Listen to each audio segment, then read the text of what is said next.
What's going on, everybody? Welcome to the Filsinger Games Character Spotlight with Mike and Brock. I'm Mike. I'm Brock, and we're going to continue through CPC 2105 with DragonMaster, a new DragonMaster card, and the debuting Blade. Yep. There he is. Let's, DragonMaster focused right away. we'll start off with Bruce Lee, Okay. because that is Bruce Lee from Enter the Dragon. I don't care what anyone Oh, says. come on, focus. You did so well the first time there, DragonMaster. He'll get there. Go ahead and keep talking. Yeah, oh, there you go. This is definitely, Brian Bendis going, I need an Asian. I'm going to go with an Asian martial artist. Okay, Bruce Lee. Yep, there he is. That is Bruce Lee. Now, I was always a big fan of Pit Viper. Hands down, was one of my early favorites, and I think he was a lot of people's favorites. That I liked master. him a lot. Um, And then he became Dragon Master and switched over to the Ricky Steamboat Kung Fu guy, the gimmick. Hmm. I still liked him. And this one, it's his downgrade. It's near the end of his career. Yeah, this is his last card. Yeah. Uh, him and his tag partner, um, no, I'm drawing a blank. Dragon Master and Rising Sun. Rising Sun, Mr. Spock, the Leonard Nimoy. They had just captured their third Intergalaxian tag title. They didn't hold on to it long. Excuse me. And they lost it, but it's one last kick at the can. Hmm. He had a pretty long career. Oh yeah. He debuted in 2085 as Dragon Fighter, and he lasted until, well, he was still active as of when they stopped updating the wiki in 2110, so Yeah. pretty Yeah, long career. he's about to get sent down after this year's done. He'll be sent down to the UWA just because his card is a Yeah, draw. 3 downs on level 3 defense is rough. Yeah. And I run a group down there and they're called the Legends. And it's all the GWF guys that kind of slowly creep down. Yeah, yeah. Good guys or bad guys, they're just part of the legend crew now. People will cheer for you if you're around long enough. People will just That's like you. that's what it is. It's even Dreadnought's part of that group. Hmm. And so that's going to be what's happening to him. He's shooting Damon one last time, or Okay. Demon. He had beat him, but with his new incarnation, I'm pretty sure he's going to lose. Yeah. Yeah, it was a significant downgrade. He went from a 33-39 raw rating to a 11-20. Boom. So as a singles card, he has an 11 rating. Tag's Yeah, still decent with a 20, but it's still pretty low. yeah. Oh no, I do not expect him to do well here in the EWA. Yeah, he'll probably do a little better because that's the level of the cards down there. Hmm. Yeah, he could wrestle for the what I call the Milky Way titles, which are the low level titles, Hmm. and so that's what he'll be going for with this card. It'll just take him a year to get there, but he was always one of those guys. I do enjoy using him, and even He's as got a such a history. yeah, even as a jobber, I don't care. He's enhancement talent, carpenter, whatever you want to call him. Hmm. I'm still gonna have fun using him Yeah. because he is one of my favorite characters. I've always had a soft spot for the Titans. No, not you and Billy Joe Boxer. He needs a new card. We need Cronus Billy Joe Boxer. Hear that swarm? Get Yeah. on that. We need a Billy Joe Boxer, Clubber Lang Yeah. looking card. Ooh. I might just have to put that bug in his ear. I'm gonna text him right now, Rob. We need Billy Joe Boxer, Just do Clubber it for Lang. Brock. Yeah, yeah. It's sad when you see your guys drop, especially this much. Yeah. It is his fourth card, though, if you Yeah, count his early classic one. And He definitely got better before he got worse, though. Like his yeah, 2092 card is pretty tough. oh yeah. Now, what killed his second card, the Pit Viper card, was that C ring. Yeah, That hurt him so bad. He had a lot of countout losses for me. especially on those old charts Yeah, when it was great. When it was automatic. automatic, Yeah. 10, 11, 12, automatic. Whoops. I do like that you have to roll for it now. It gives you a chance. Yeah, that's a much better one. hmm I think we're due for new charts. I think we mentioned that a few weeks ago. Yeah. We've had these charts since 2012. I think before that, from 1986 to what, 90 or 2012, there are probably what, eight sets of charts at least. Yeah. This, The worst part is I still have all the first series charts memorized. I don't have these ones. I, I I use them multiple times a week on stream, and I still have to read them. The only one I have memorized is eight on Out of the Ring because it is the same across all levels. If you roll an eight on Out of the Ring, it's you struggle to get to your feet in order to meet the referee's count. You crawl helplessly back into the ring. Opponent rolls on level three offense, but that's probably the only chart roll I have memorized. Yeah. No, I do like the new ones because of all the added, they Yeah, try to make it more realistic. I like that power and agility is brought into it. Yeah. And not every low roll is, a reversal. hmm On a death jump, you can have a roll of 11. Oh, it's a switch. What? Yeah. What? He has because he has better agility than me? Yep.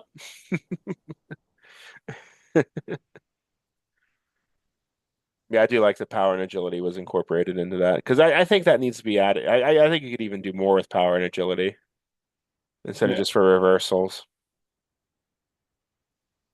I don't know why we did it backwards. It should be like the high, like that always like as a kid I couldn't wrap my head around like what plus five's the worst you can be. Yeah. But it makes sense because the dice rolls Yeah. You can't. rolling below a 13 is impossible. So or what you know what I meant. Oh, yeah. Oh, no, I completely got that. But yeah, like I said, this card hits, it's going to do what it's supposed to do. You're supposed to take them down, hmm slowly drop them. You'll use them less and less. Right. He becomes, the opening match. He may get the odd upset victory, and people be like, hmm he got to win. People will cheer. Yep. I'll get behind the guy. But that's my plan for him at the end of this year is to drop him down to the UWA. I like that idea having a GWF Legends stable Yep. because that it fits. It just makes sense because look at every like Randy Orton, face or heel, he's gonna get cheered. He's just been around long enough. He's gotten that respect. No matter what, people are gonna be happy to see him. Any Yep. of And those guys. even when they show up for one match or an appearance, people go nuts. hmm People even get happy to see Bret Hart, even though he's still miserable and bitching about everything under the sun. I shared I met Bret Hart once in my life, and it was in 1995. It was the day of SummerSlam. SummerSlam was in Pittsburgh that year. He was at Giant Eagle signing 8x10s. And we were pretty he drew a large crowd. And it was right before he fought Isaac Yankem, I think was who he fought at that SummerSlam. So we're in line and he signs my 8x10 and I say, "Thank you, Mr. Hart. I appreciate it." I'm 13 at the time. And he stops what he's doing. He looks up at me and goes, "What? You know what? You're welcome. You're the first person out of all these people to say thank you." Like, all right, thanks, Brett. And it's like I didn't know how to react, like because he's kind of like being nice, but then kind of like chewing everybody else out at the same time. It was kind of funny. Yeah, I've met him. I met him a couple times, and I still remember the first time I met him was at a book signing. Hmm. And his book signed. I don't even think I had broken into wrestling yet, Yeah. and yeah, I could have been. Yeah, I may have been wrestling for a bit. Yeah, but it's like, oh, get him to sign a book. He was in my town, Yeah. 8 minutes away. It took me to get there. Done. I got the book. Might as well.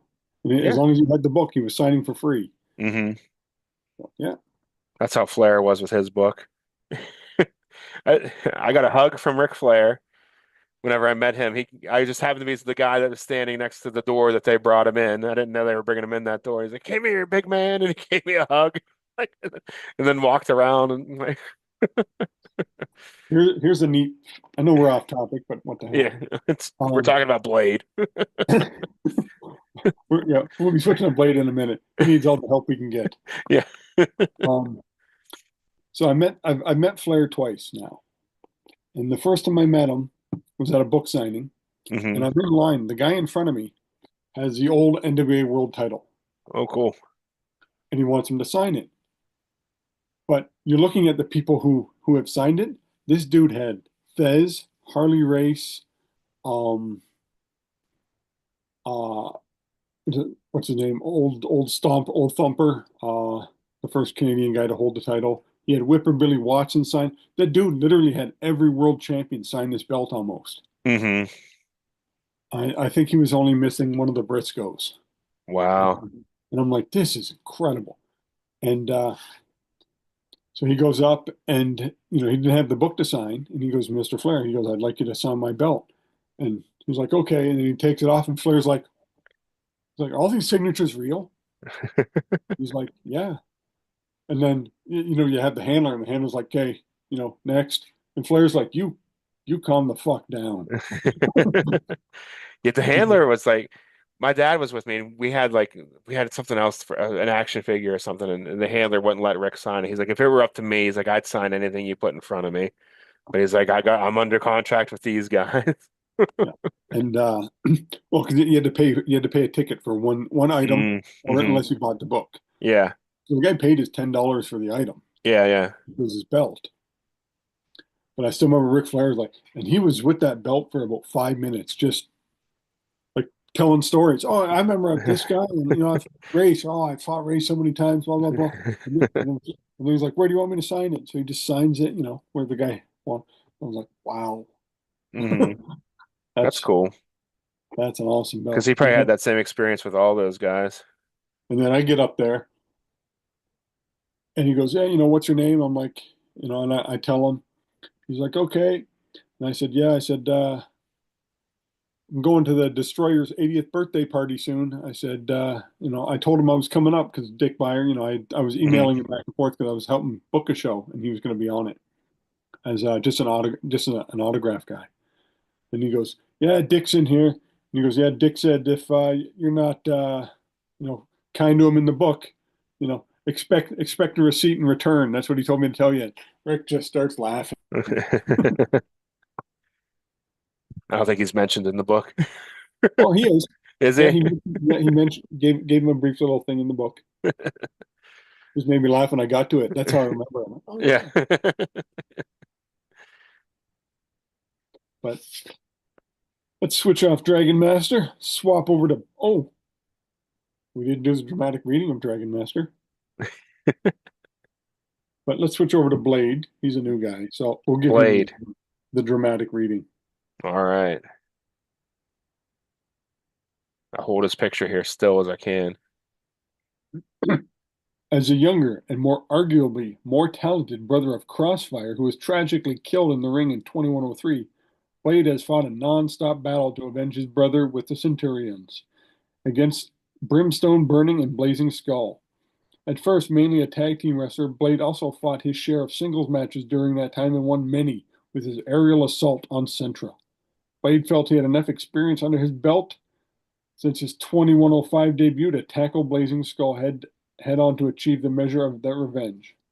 Okay, and I'll stop there because it talks about his next card in 2111. All right. He's with the Centurions in 2105 to 2107, a team called Crossfire in 2108, and then he gets his new card in 2111. Mhm. And then he So, becomes Switchblade after that, which is a cooler name. yeah. But yeah. Um, so right now he's in my UWA because that's where all wrestlers have to start because they got to work their way up because I do the relegation. Hmm. He's not going to be up with this card. It's probably in the 20s. His 2116 card's his best card by a Yeah. lot. But this one, what's your roll rating on this one? This one's raw rating is 2128. Yeah. So not So, terrible, but not uh, great either. and he's teaming up with a bootleg card, which is probably one of my favorite all-time bootleg, Dagger Mac. Okay. And they're called the Deadly Weapons, There Dagger, you go. Blade. There you go. And because I have Dagger Mac coming from Titan as well. I didn't know if he was or not, but I've always made him a Titan. There you go. And so they're teaming up. He hasn't done anything, but the year's just starting. I think I've just used him a couple times. I feel So like Wolverine. Like, what's his deal? Like, do they explain the blades?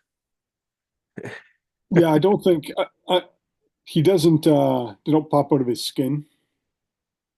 They're I just like think the claws that yeah, Shredder has. yeah, they're part of his dish gloves. Okay. He does have dish gloves. Yeah, I just realized it.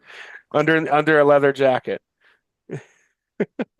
he's got gloves Does he because there's throw them? Like he throw them like daggers, like throwing knives? I don't know, but he's got that Alex Wright. You know, Das Van de Kind.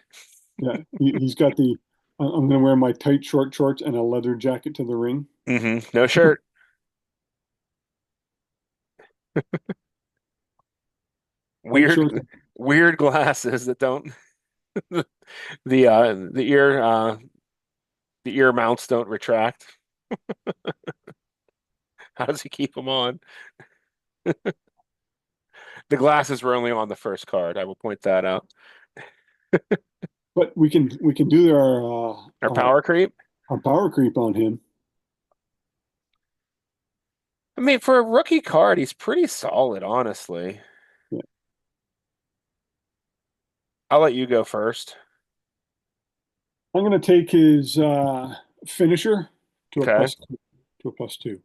It's a +2 already, so you Oh, want to make it plus a two. plus. Okay, make it a plus three get just to shock people because that plus three finisher can get you the wins. I'll get anybody.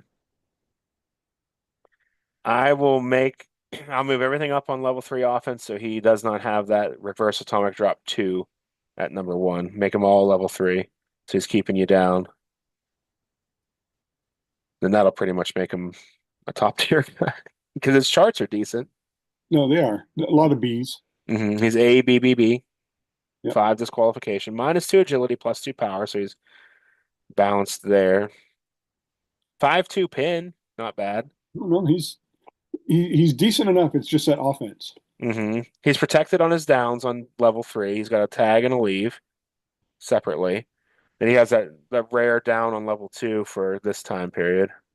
which did hurt back then. Because you didn't see it a lot, but now it's pretty standard. I think most guys have one, Yeah.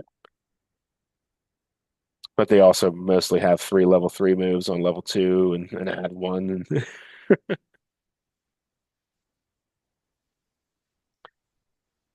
So yeah, I think Blade's a character I never really got into. I think it's one of those I didn't like the art, so I really didn't think the character was cool kind of deals. No, I completely get that.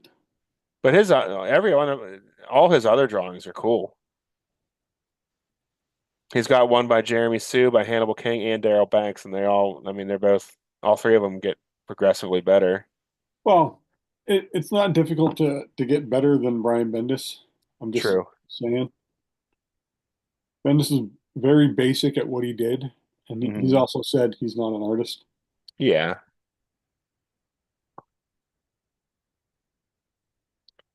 Not knocking the guy. I mean, Yeah. he draws much better than I do. So,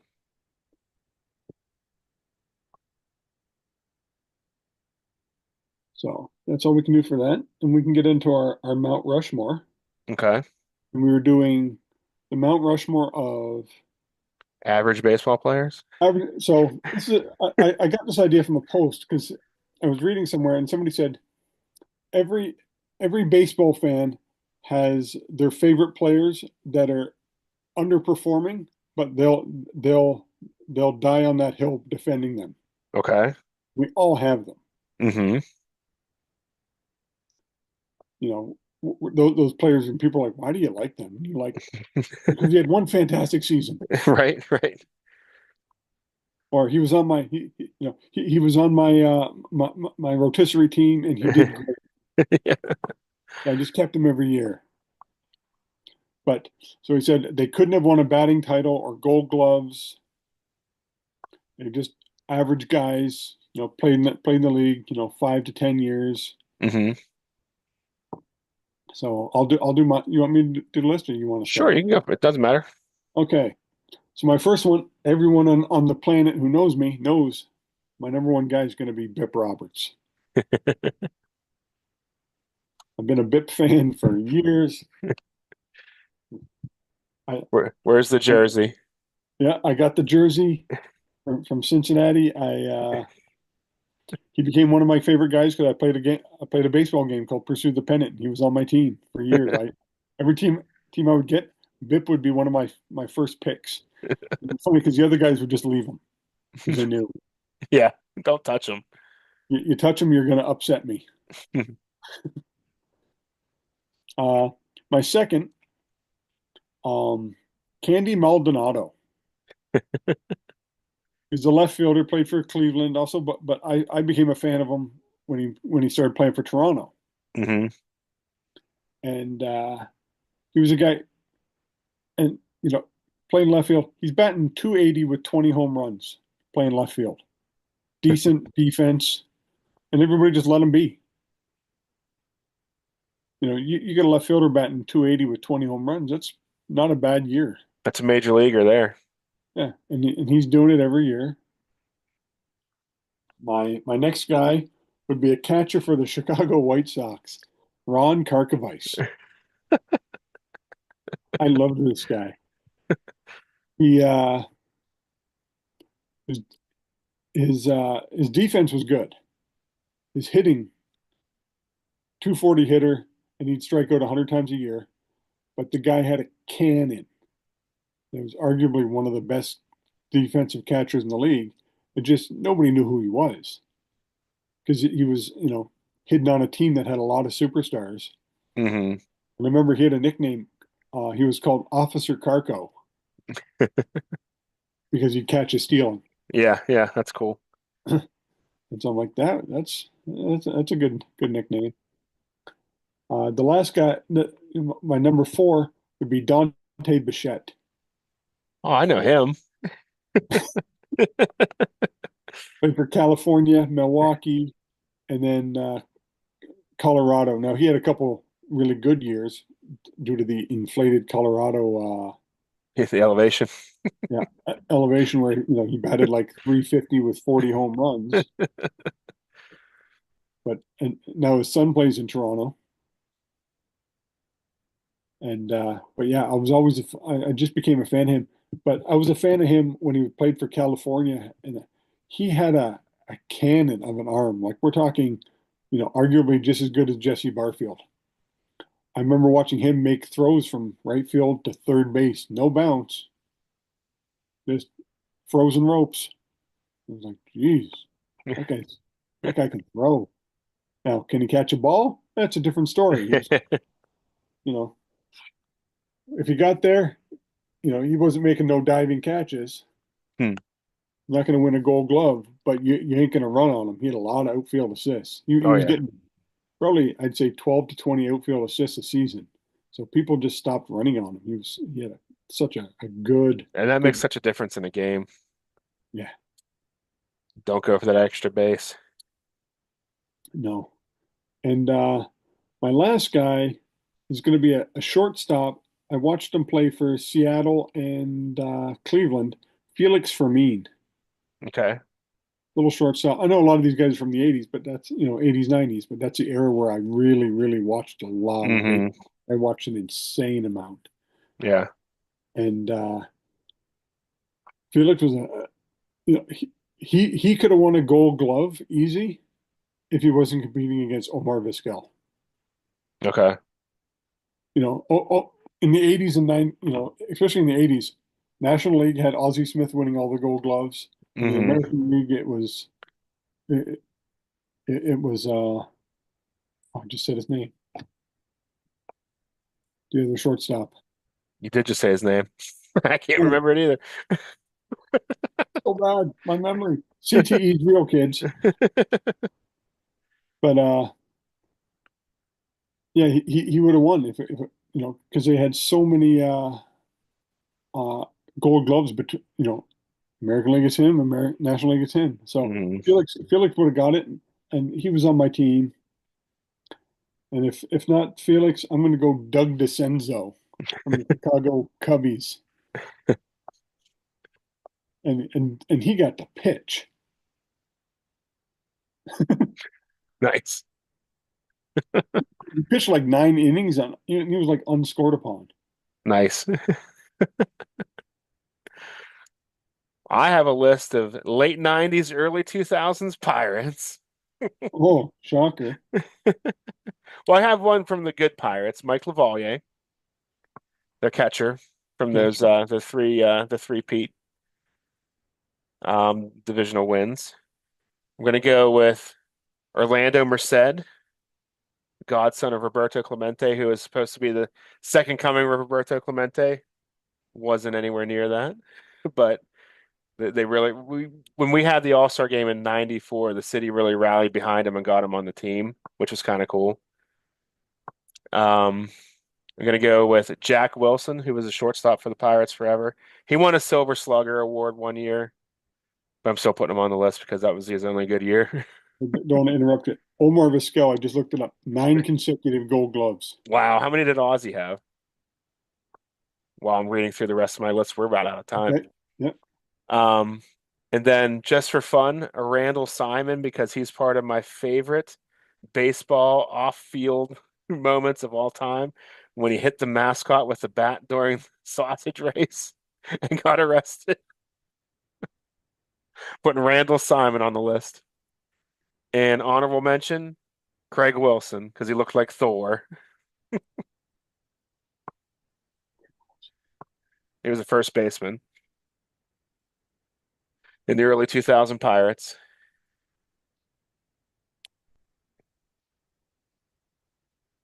But while Mike is looking up Ozzy's gold gloves, I'm going to go ahead and run down our description list below. Please like this video, share, subscribe if you haven't done so, give us a thumbs up.